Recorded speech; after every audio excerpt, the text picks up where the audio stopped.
आज निकुंज मंजू में खेलत, नवल किशोर नवीन किशोरी। अति अनुपम अनुराग परस्पर, सुन अभूत भूतल पर जोरी। विद्रुम फटिक विविध निर्मित धर, नव करपूर पराग नथोरी। कोमल किशलय सयन सुपेसल, तापर श्याम निवेसित गोरी। मिथुन हास परिहास परायन, पीक कपोल कमल पर झोरी। गौर श्याम भुज कलह मनोहर, नीवी बंधन मोचत डोरी। हरि उर मुकुर विलोकी अपनपो, विभ्रम विकल मान जुत भोरी। चिबुक सुचारु प्रलोई प्रबोधत, पिय प्रतिबिंब जनाय निहोरी।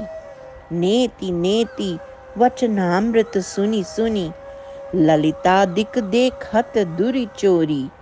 जय श्री हित हरि वंश करत कर धूनन, प्रणय कोप मालावली तोरी। भूमिका। इस पद में श्री युगल का परम अद्भुत एवं नागरता पूर्ण प्रेम विहार वर्णित है। श्री हिताचार्य ने जिस उपासना का प्रचलन किया, उसका प्रधान लक्षण यह है कि वह प्रकट भाव पर आधारित है। सुधर्म बोधनी में बतलाया गया है कि अपने धर्म में भाव प्रकट है और सेवा प्रकट है। इसलिए यहाँ श्री श्यामा श्याम श्री वृंदावन एवं सहचरी गण अगम होते हुए भी सुगम बन रहे हैं। प्रगट भाव सेवा प्रगट, यह सुधर्म पहचान। धामी धाम समाज अली, अगम सुगम भय आन।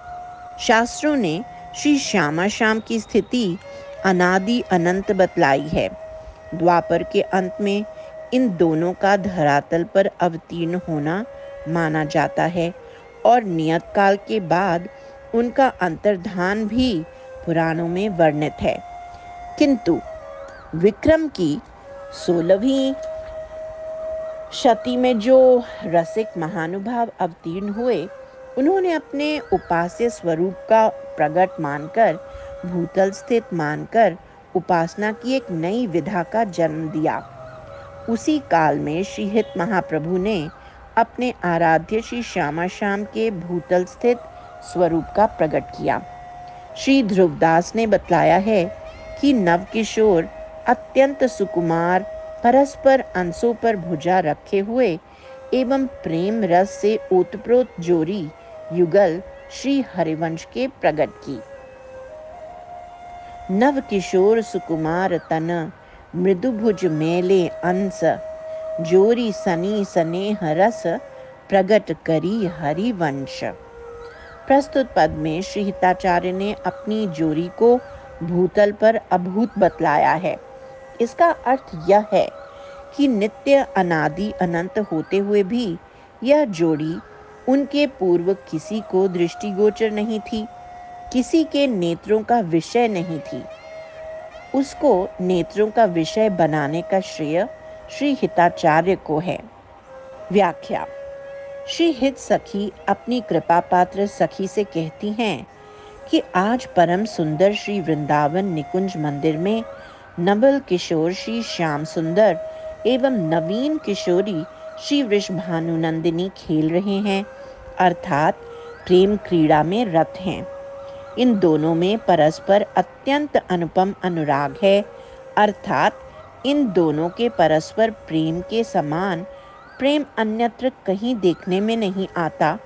और हे सखी, यह भी सुन लो कि श्यामा श्याम की यह जोड़ी पृथ्वी तल पर अभूत है, अर्थात अब से पूर्व किसी की दृष्टि का विषय नहीं थी। अब श्री श्यामा श्याम के क्रीड़ा स्थल श्री वृंदावन का वर्णन करते हुए कहते हैं कि जहाँ वह युगल खेल रहे हैं, वहाँ की भूमि विद्रुम, मूंगा, स्फटिक, श्वेत वर्ण की मणि के द्वारा बनी हुई है और उस पर नवीन कर्पूर तथा पुष्प पराग की धूली बिछी हुई है। इस परम रमणीय वृंदावन निकुंज मंदिर में कोमल किशलयों कोपलों के द्वारा सुंदर शैया की रचना हो रही है, जिस पर श्री श्याम सुंदर ने अपने प्रिया को विराजमान किया है। श्री युगल परस्पर हास परिहास में प्रवृत्त हैं और परस्पर चुंबन करने के कारण उनके कपोलों पर जो पान की पीक लगी है वह ऐसी मालूम हो रही है जैसे कमल पर मुलम्मा पालिश कर दिया हो। श्री श्याम सुंदर श्री राधा की नीवी बंधन की डोरी को खोलना चाहते हैं, इसलिए सुंदर गौर श्याम भुजाओं में मनोहर कलह मच रही है।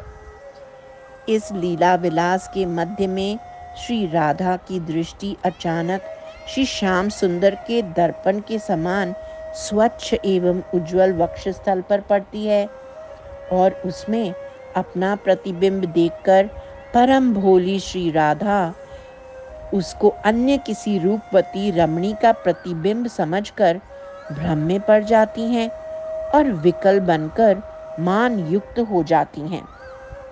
ऐसी रस विलास के मध्य में इस अचानक और अप्रत्याशित मान को देखकर श्री श्याम सुंदर चकित बन जाते हैं और श्री राधा की सुंदर चिबुक को सहलाकर उनसे विनम्रता पूर्वक कहते हैं कि हे प्रिया, मेरे हृदय में दिखने वाला यह आपका ही प्रतिबिंब है, अन्य किसी का नहीं।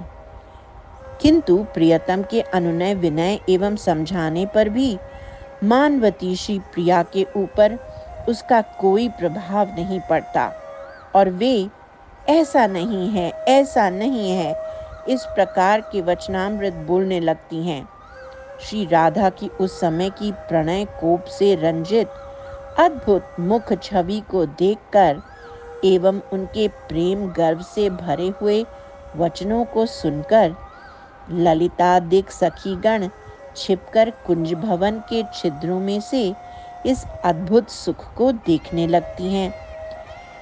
इतने ही में प्रणय कोप से भरी हुई श्री राधा ने अपने प्रियतम के वक्षस्थल पर धारण की हुई मालावली को झटक कर तोड़ दिया और यह देखकर श्री हित हरिवंश रूपा सजनी निरुपायता एवं निराशा से कर धूनन करने लगी, अर्थात हाथों को हिलाने लगी।